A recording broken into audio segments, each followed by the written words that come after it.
তুমি নেই বলে আমার অগোছালো উঠোন জুড়ে কেবল বর্ষা মুখর অবুঝ আষাঢ়। সেদিন তুমি ফিরে যাওয়ার সময় একটা আবদার রেখেছিলাম, মনে আছে? পরের বার একটা চিঠি দিও আমায়, দেরি করো না। তারপর মাঝের 100 একর দূরত্বের নাম দিলাম অভিমান। আর আমি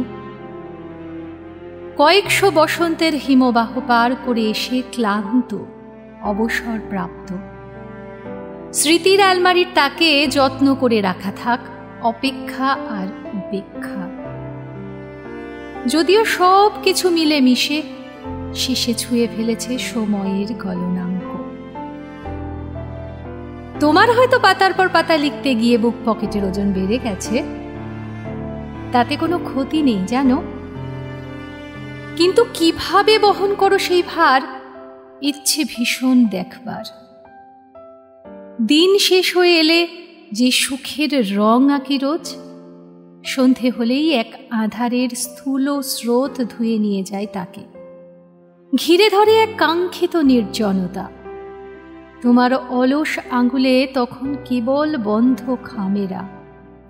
পশ্চিমে তখন ঘোরতর বিপদ সংকেত, আর আমার খয়েরি ঝিলের রং নিকোষ কালো।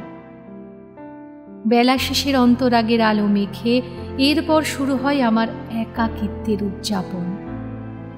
তুমি ক্লান্ত হয়ে যখন ঘরে ফিরে যাও, তখনও তোমাকে বলা হয়ে ওঠে না বড্ড ভালোবাসি। অথচ মনের হদিশ পেতে বারবার মুখ বাড়িয়ে দিই তোমার কোলে। ভালোবেসে একটা চিঠি দিও আমায়, রোদ্দুর। কাল আর দেরি করো না।